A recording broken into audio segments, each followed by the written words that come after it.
everyone, and happy Monday. Good morning, everyone, and happy Monday. I was just editing this and realized that I said Monday. Today is Wednesday. I just wanted to drop in and make a video about the topic this week, which is trust.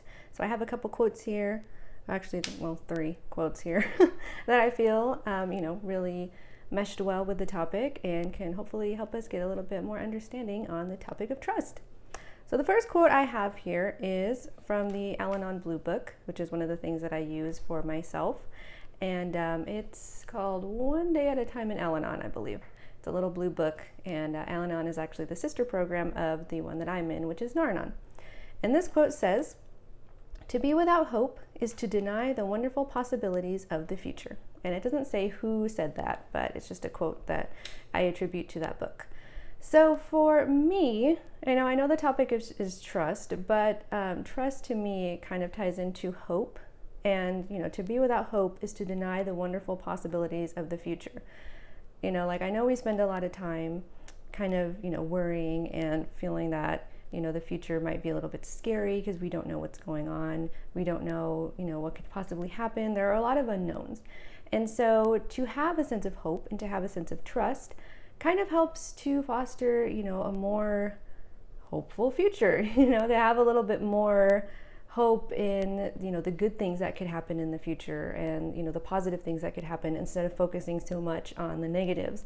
And, obviously it's really easy because I've done that a lot, just to be focused on, the scary things that are happening and to think that things could, possibly stay this way or they won't get any better.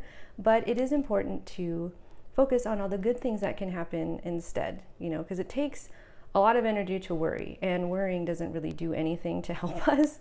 But to focus on, the positives, it takes the same effort. It takes the same amount of energy. Maybe not at first. It might seem that it kind of takes a little bit more effort. But once you train your mind to see the positives and to see the flip side of things, a future where things could go right, or, things could work out better and not be as frightening and, stressful as they are now, it'll really do wonders to help your overall mental state and, the overall positivity of your mind. And it can, spill out into the rest of your life, and it's really helpful. So I feel like that's a really good quote to have for us on the topic of trust. Another quote that I found says, "Just trust yourself, then you will know how to live." I can't pronounce the name of the person who actually said this. Johann Wolfgang von Goethe, I think. I'm not 100% sure, so if I'm wrong, please correct me. But I really like that quote. Just trust yourself, then you will know how to live. And I've actually touched on this before, the idea is to trust yourself, be so confident in yourself, and be so strong in yourself that it doesn't matter what else happens anyways, and I know that's kind of like weird, because you don't want to make it seem that you don't care about, whoever in your life has the addiction issue. It's not that you don't care about them.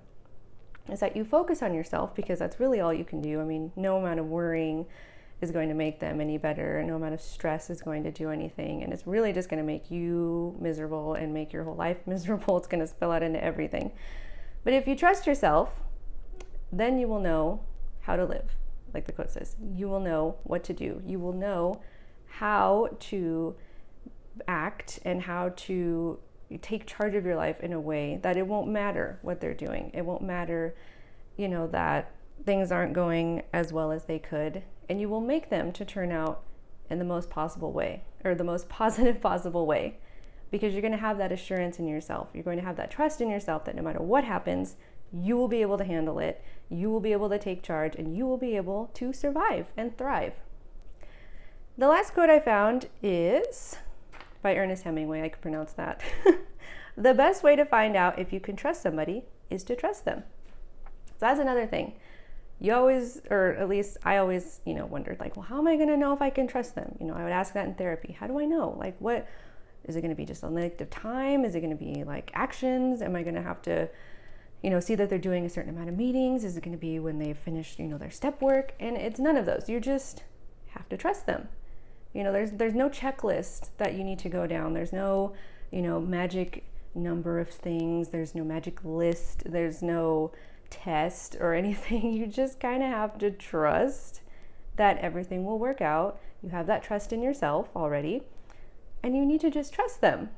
You kind of just need to live life and kind of go off based on that. I mean, like, no amount of meetings or no amount of step work or no amount of, whatever it is that they're doing is going to make you feel safe. It's just not going to work like that. Even if it seems like it does, it's just a false sense of security, because it doesn't really matter what they're doing. That's not your job to focus on. That's not your job to keep track of. That's their job. Your job is to do your own work on your own recovery and your own work on your own life and what you can do to fix that. So, like I said, no amount of work from them it might make you feel better, of course, to see them doing stuff for their own recovery. And it's good. It's good to see them doing things that will help you do that. But at the end of the day, it's kind of just whatever you want to do for yourself. Like, how much do you want to trust them based on where you're at? Like I said, there's no magic number, there's no magic test, there's no magic checklist, there's no nothing that's going to be like, okay, you did all of these things, I can trust you now. Because if you're not at a place where you feel like you can fully trust anyways, that magic checklist wouldn't even matter.